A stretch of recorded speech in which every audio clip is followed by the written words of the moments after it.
2/12/2023 यानी आज 2 दिसंबर। प्रातः मुरली ओम शांति बाप दादा मधुबन। बाबा कहते मीठे बच्चे समय प्रति समय ज्ञान सागर के पास आओ। ज्ञान रत्नों का वक्खर माना सामान भरकर फिर बाहर जाकर डिलीवरी करो। विचार सागर मंथन कर सेवा में लग जाओ। यानी बाबा जो ज्ञान रतन दे रहे हैं उसको भरो और उसको डिलीवरी करो, यानी सब आत्माओं को बाप का संदेश दो। फिर से सुनेंगे। बाबा कहते मीठे बच्चे समय प्रति समय ज्ञान सागर के पास आओ। ज्ञान रत्नों का वक्खर यानी सामान भरकर फिर बाहर जाकर डिलीवरी करो। विचार सागर मंथन कर सेवा में लग जाओ। आज का प्रश्न है, सबसे अच्छा पुरुषार्थ कौन सा है? बाप को कौन से बच्चे प्यारे लगते हैं? जो सदैव सेवा पर रहते हैं। और कौन से? निश्चय बुद्धि है। Very good. और बताइए। अब सुनते हैं बाबा का उत्तर। बाबा कहते किसी का भी जीवन बनाना ये बहुत अच्छा पुरुषार्थ है। बच्चों को इसी पुरुषार्थ में लग जाना चाहिए। कभी अगर कोई भूल हो जाती है तो उसके बदले में खूब सर्विस करो, नहीं तो वह भूल दिल को खाती रहेगी। बाप को ज्ञानी और योगी बच्चे बहुत प्यारे लगते हैं। बाप को कैसे बच्चे प्यारे लगते हैं? ज्ञानी और योगी बच्चे ही बहुत प्यारे लगते हैं। गीत चला जो पिया के साथ है उनके लिए ज्ञान बरसात है। ओम शांति। 1 मिनट की रूहानी डिल करेंगे। आत्मा बिंदी बाबा बिंदी ड्रामा बिंदी। बिंदी बन मैं आत्मा बिंदी आत्माओं के देश जा रही हूँ।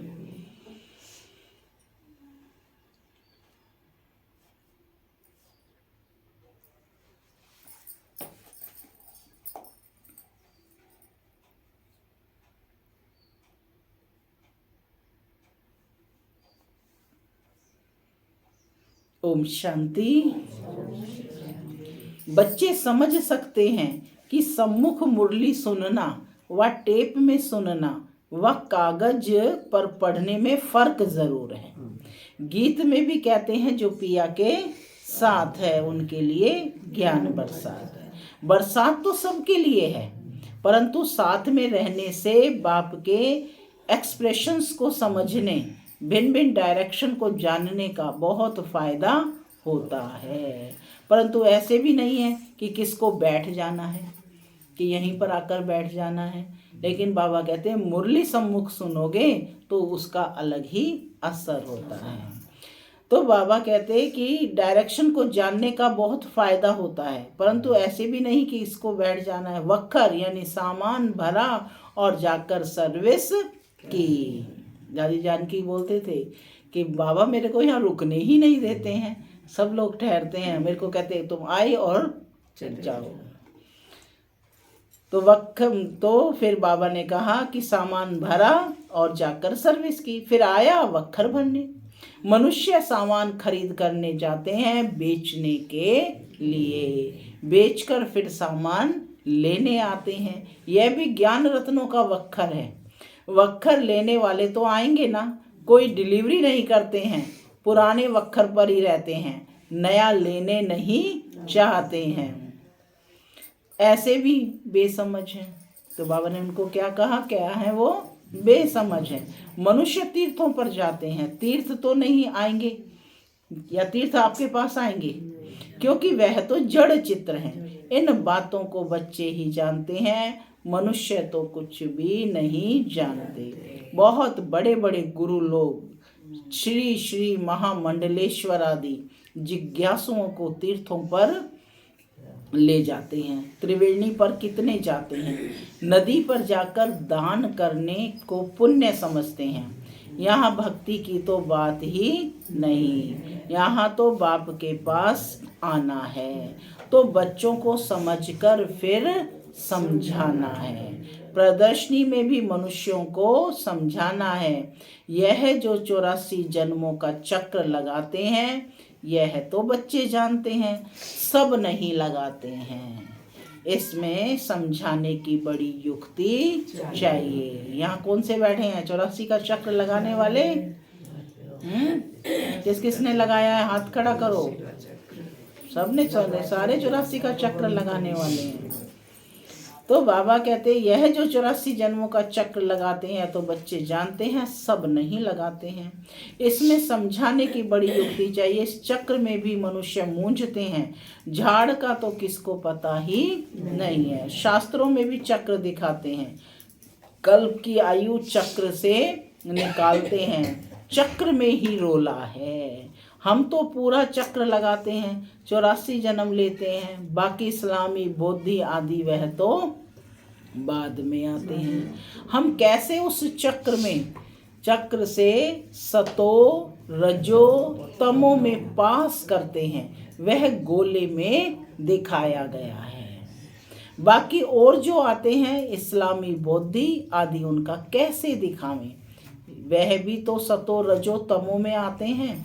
हम अपना विराट रूप भी दिखाते हैं, सतयुग से लेकर कलयुग का पूरा राउंड ले आते हैं।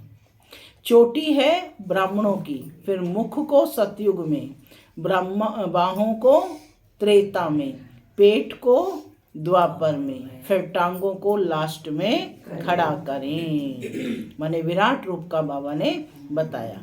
अपना तो विराट रूप दिखाएं, बाकी अन्य धर्म वालों का कैसे दिखाएं। अन्य धर्म कब से आते हैं? द्वापर से आते हैं ना। उसे भी शुरू करें तो पहले सतो प्रधान, फिर सतो रजो तमो, तो इससे सिद्ध हो जाएगा कि कभी भी कोई निर्वाण में नहीं गया, उनको तो इस चक्र में आना ही है। हर एक को सतो रजो में आना ही है। इब्राहिम, बुद्ध, क्राइस्ट आदि भी तो मनुष्य थे।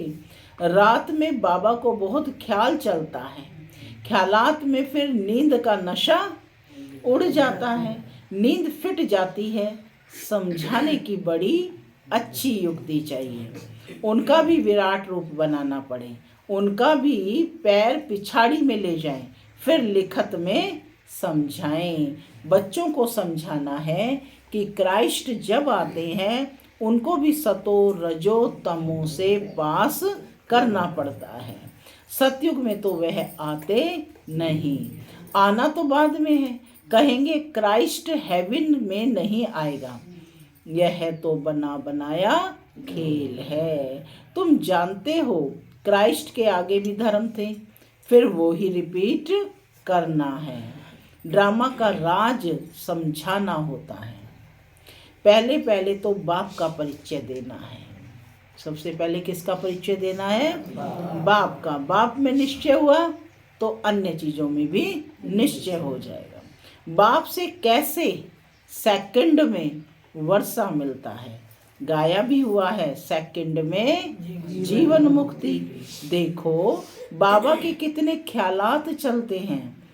बाबा का पार्ट है विचार सागर मंथन का, God fatherly birth right, now और नेवर अक्षर लिखा हुआ है, अब नहीं तो कभी नहीं। जीवन मुक्ति अक्षर लिखना है, लिखत क्लियर होगी तो समझाने में भी सहज होगा। जीवन मुक्ति का वर्षा मिला, जीवन मुक्ति में राजा रानी प्रजा सब हैं, तो लिखत को भी ठीक करना पड़े। बगैर चित्र भी समझाया जा सकता है, सिर्फ इशारे पर भी समझाया जा सकता है। बाबा कहते यह बाबा है और यह वर्षा है, ऐसे समझा सकते हैं। जो योग युक्त होंगे वह अच्छी रीति समझा सकेंगे। कौन बच्चे अच्छी रीति समझा सकेंगे?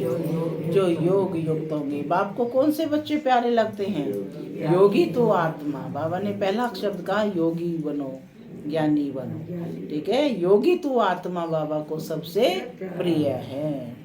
तो बाबा कहते कि जो योग युक्त होंगे वह अच्छी रीति समझा सकेंगे। सारा मदार योग पर है। योग से बुद्धि पवित्र होती है, तब ही धारणा हो सकती है। इसमें देही अभिमानी अवस्था चाहिए। सब कुछ भूलना पड़े। सब कुछ माना शरीर को भी भूलना है। बस अब हमको वापस घर जाना है। ये दुनिया तो खत्म हो जाने वाली है। इस बाबा के लिए तो सहज है, क्योंकि इनका धंधा ही है। सारा दिन बुद्धि इसी में लगी हुई है। अच्छा, जो गृहस्थ व्यवहार में रहते हैं उनको तो कर्म करना है। स्थूल कर्म करने से वे बातें भूल जाती हैं, बाबा की याद भूल जाती है। बाबा खुद अपना अनुभव सुनाते हैं। कौन से बाबा? ब्रह्मा बाबा खुद अपना अनुभव सुनाते हैं। बाबा को याद करता हूँ, बाबा इस रथ को खिला रहे हैं, फिर भूल जाता हूँ। तो बाबा विचार करते हैं, जबकि मैं भी भूल जाता हूँ। तो इन विचारों को कितनी तकलीफ होती होगी। इस चार्ट को बढ़ा कैसे सकते होंगे? प्रवृत्ति मार्ग वालों के लिए मुश्किल है, उन्हों को फिर मेहनत करनी पड़े। बाबा समझाते तो सबको हैं। जो पुरुषार्थ करते होंगे वह रिजल्ट लिख भेज सकते हैं। बाबा जानते हैं बरोबर डिफिकल्ट है। बाबा कहते हैं रात को मेहनत करो, तुम्हारा थक सारा उतर जाएगा। यदि रात को मेहनत करेंगे तो तुम्हारा सारा थक उतर जाए। अगर तुम योग युक्त हो, विचार सागर मंथन करते रहेंगे, तो बाबा अपना अनुभव बताते हैं कब और बातों में तरफ बुद्धि चली जाती है तो माथा गरम हो जाता है। फिर उन तूफानों से बुद्धि को निकाल इस विचार सागर मंथन में लग जाता हूँ तो माथा हल्का हो जाता है। माया के तूफान तो अनेक प्रकार के आते हैं। इस तरफ बुद्धि लगाने से वह थकावट सारी उतर जाती है। यदि बाबा के ज्ञान में बुद्धि लगेगी, विचार सागर मंथन करेंगे तो सारी थकावट बाबा कहते उतर जाती है। तो बाबा कहते कि बुद्धि रिफ्रेश हो जाती है। बाबा की सर्विस में लग जाते हैं तो योग और ज्ञान का मक्खन मिल जाता है। बाबा क्या खिला रहे हैं? मक्खन, योग और ज्ञान का। यह बाबा अनुभव बता रहे हैं। बाप तो बच्चों को बताएगा ना, ऐसे ऐसे होगा। माया के विकल्प आएंगे, बुद्धि को फिर उस तरफ लगा देना चाहिए। चित्र उठाकर उसी पर ख्यालात करना चाहिए तो माया का तूफान उड़ जाए। बाबा जानते हैं कि माया ऐसी है जो याद में रहने नहीं देती। कैसी है माया? महाठगनी है। थोड़े हैं जो पूरा याद में रहते हैं। बड़ी बड़ी बातें तो बहुत करते हैं। अगर बाबा की याद में रहें तो बुद्धि क्लियर रहे। याद करने जैसा माखन और कोई है नहीं। कृष्ण के मुख में सदा क्या दिखाते हैं? माखन। परंतु स्थूल बोझ बहुत होने से याद कम हो जाती है। बंबई में देखो, पॉप आया, कितनी उनकी महिमा थी, जैसे कि सबका भगवान आया था। ताकत वाले हैं ना। भारतवासियों को अपने धर्म का पता नहीं है। अपना धर्म हिंदू कहते रहते हैं। हिंदू तो कोई धर्म ही नहीं है। कहाँ से आया, कब स्थापन हुआ, किसको पता नहीं है। तुम्हारे में ज्ञान की उछल आनी चाहिए। शिव शक्तियों को ज्ञान में उछल मारनी चाहिए। कौन बैठी हो? शिव शक्तियाँ। तो उनको क्या करना है? ज्ञान की उछल होनी चाहिए। उन्होंने तो शक्तियों को शेर पर दिखाया है सारी ज्ञान की बात। पिछाड़ी में जब तुम्हारे में ताकत आएगी तो साधु संत आदि को भी समझाएंगे। इतना ज्ञान जब बुद्धि में हो तब उछल आ सकती है। जैसे पाता गांव से में खेती करने वालों को टीचर पढ़ाते हैं तो वह पढ़ते नहीं, उनको खेती बाड़ी ही अच्छी लगती है। ऐसे आज के मनुष्यों को ज्ञान दो तो कहेंगे यह अच्छा नहीं लगता, हमको तो शास्त्र पढ़ने हैं। परंतु भगवान साफ कहते हैं जप तप दान पुण्य आदि से अथवा शास्त्र पढ़ने से मेरे को किसी ने नहीं पाया है। ड्रामा को नहीं जानते, वह थोड़े ही समझते हैं। नाटक में एक्टर्स हैं, पार्ट बजाने यह चोला लिया है, यह है ही कांटों का जंगल। एक दूसरे को कांटा लगाते रहते हैं, लूटते मारते रहते हैं। सूरत भल मनुष्य की है परंतु सीरत बंदर जैसी है। बाप बैठ बच्चों को समझाते हैं। कोई नया सुने तो गरम हो जाए, बच्चे थोड़े ही गरम होंगे। बाप कहते हैं मैं बच्चों को ही समझाता हूँ। बाप किसको समझाते हैं? सिर्फ बच्चों के ही सम्मुख आते हैं और बच्चों को ही समझाते हैं। बच्चों को तो माता पिता कुछ भी कह सकते हैं। बच्चों को बाप चमाट भी मारे तो दूसरा थोड़े ही कुछ कर सकता है। माता पिता का तो फर्ज है बच्चों को सुधारना, परंतु यह लॉ नहीं है। जैसा कर्म मैं करूँगा मुझे देख और भी करेंगे। तो बाबा ने जो विचार सागर मंथन किया वह भी बतलाया। यह पहला नंबर में है, इनको 84 जन्म लेने पड़ते हैं। तो और भी जो हेड्स यानी धर्म स्थापक हैं वे भी निर्वाण में कैसे जाएंगे? उनको सतो रजो तमो में जरूर आना है। पहला नंबर में लक्ष्मी नारायण है जो विश्व के मालिक हैं, उन्हों को भी 84 जन्म लेने पड़ते हैं। मनुष्य सृष्टि में जो हाईएस्ट न्यू मैन है उनके साथ न्यू वीमेन भी है। कौन है हाईएस्ट? न्यू मैन और न्यू वीमेन भी है, नहीं तो वीमेन बिगर पैदाइश कैसे होगी? सतयुग में न्यू मैन है, बताइए। संगम युग पर न्यू मैन कौन है? ब्रह्मा और सरस्वती न्यू वुमेन, और सतयुग में लक्ष्मी नारायण। तो बाबा कहते सतयुग में न्यू मैन है ये लक्ष्मी नारायण, ओल्ड से ही न्यू होते हैं। यह तो ऑल राउंड पार्ट वाले हैं। बाकी भी सब सतों से तमो में आते हैं। वो ओल्ड बनते हैं फिर ओल्ड से न्यू हो जाते हैं। जैसे क्राइस्ट पहले न्यू आया फिर ओल्ड बनकर गया फिर न्यू होकर आएगा अपने टाइम पर। यह बात बड़ी समझने की है। सब किस समय पर आएंगे? अपने अपने टाइम पर। तो बाबा कहते हैं कि इसमें योग अच्छा चाहिए, पूरा सरेंडर भी चाहिए, तब ही वर्षे का हकदार बन सकेंगे। सरेंडर होगा तो फिर बाबा डायरेक्शन भी दे सकेंगे कि ऐसे ऐसे करो। कोई सरेंडर है फिर कहता हूँ कि मैं व्यवहार में भी रहो तो बुद्धि का मालूम पढ़े। व्यवहार में रहते हुए ज्ञान उठाओ, पास होकर दिखाओ। गृहस्थ व्यवहार में नहीं जाना है, ब्रह्मचारी होकर रहना तो अच्छा है। बाबा हर एक का हिसाब भी पूछते हैं। मम्मा बाबा की पालना ली है तो फिर फर्ज भी तो फिर बाबा कहते जो कर्ज है वह भी उतारना है तो बल मिलेगा।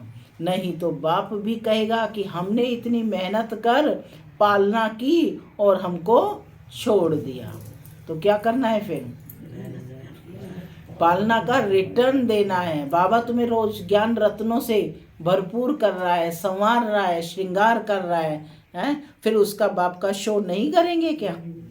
परिचय दूसरी आत्माओं को देंगे तभी तो उसकी सेवा का रिटर्न मिलेगा। तो बाबा कहते कि फिर कर्ज भी उतारना है, तो माता पिता का कर्ज भी उतारना है तो बल मिलेगा, नहीं तो बाप भी कहेगा कि हमने इतनी मेहनत कर पालना की और हमको छोड़ दिया। हर एक की रग देखनी पड़ती है, फिर डायरेक्शन दिए जाते हैं, समझो इनसे भूल हो जाती है तो बाप उसको अभूल कराए ठीक कर देते हैं। इनसे किनसे? ब्रह्मा से। मानो कोई भूल हो गई तो उसको अभूल कराए ठीक कर देते हैं। यह भी कदम कदम श्रीमत पर चलते रहते हैं। कब नुकसान हो जाता है तो समझते हैं ड्रामा में था, आगे फिर ऐसी बात होनी नहीं चाहिए। भूल तो अपने दिल को खाती है, भूल की है तो इसकी एवज में फिर बहुत सर्विस में लग जाना चाहिए। यदि हमने कोई भूल की है तो उसको दूर करने के लिए हमें क्या करना है? बहुत ज़्यादा बाबा की सर्विस में लग जाना चाहिए, पुरुषार्थ बहुत करना चाहिए। कोई का जीवन बनाना यह है पुरुषार्थ। यदि आप एक आत्मा को भी वारिस आत्मा बना देते हैं, बाबा के ज्ञान का अधिकारी बना देते हैं, तो वो क्या है? किसी का जीवन बनाना यह है पुरुषार्थ। बाबा कहते हैं मुझे योगी और ज्ञानी सबसे प्यारा है। योग में रहकर भोजन बनाएं, खिलाएं तो बहुत उन्नति हो सकती है। यह शिव बाबा का भंडारा है। तो शिव बाबा के बच्चे जरूर ऐसे योग युक्त होंगे। धीरे धीरे अवस्था ऊंची होती है, टाइम जरूर लगता है।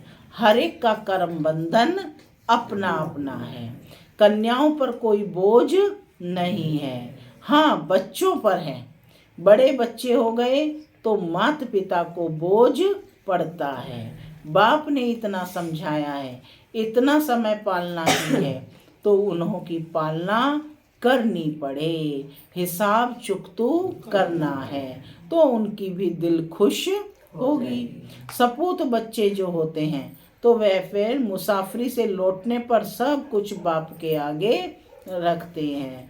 कर्जा उतारना है ना, बहुत समझाने की बातें हैं। ऊंच पद पाने वाले ही शेर मुआफिक उछलते रहेंगे। क्या कहा? ऊंच पद पाने वाले ही शेर मुआफिक उछलते रहेंगे। अच्छा, मीठे मीठे सिक्के लदे बच्चों प्रति माता पिता बाप दादा का और गुड मॉर्निंग रूहानी बाप की, रूहानी बच्चों को नमस्ते। हम रूहानी बच्चों की रूहानी माता पिता दादा को याद प्यार गुड मॉर्निंग और नमस्ते नमस्ते। धारणा के लिए मुख्य सार, पहला, योग में रहकर भोजन बनाना है। योग में ही रहकर भोजन खाना और खिलाना है। दूसरा, बाबा ने जो समझाया है उस पर अच्छी रीति विचार सागर मंथन कर योग युक्त हो औरों को भी समझाना है। वरदान, स्व परिवर्तन और विश्व परिवर्तन की जिम्मेवारी के ताजधारी सो विश्व राज्य के ताजधारी भव। स्व परिवर्तन और विश्व परिवर्तन की जिम्मेवारी के ताजधारी सो विश्व राज्य अधिकारी, विश्व राज्य के ताजधारी भव। जैसे बाप के ऊपर, प्राप्ति के ऊपर हर एक अपना अपना अधिकार समझते हैं, ऐसे स्व परिवर्तन और विश्व परिवर्तन दोनों की जिम्मेवारी के ताजधारी बनो, तब विश्व राज्य के ताज अधिकारी बनेंगे। वर्तमान ही भविष्य का आधार है। चेक करो और नॉलेज के दर्पण में देखो। नॉलेज क्या है? दर्पण है। उसमें देखो कि ब्राह्मण जीवन में पवित्रता का, पढ़ाई का और सेवा का डबल ताज है क्या? यदि यहाँ कोई भी ताज अधूरा है तो वहाँ भी छोटे से ताज के अधिकारी बनेंगे। स्लोगन, सदा बाप दादा की छत्र छाया के अंदर रहो तो विघ्न विनाशक बन जाएंगे। ओम शांति, ओम शांति।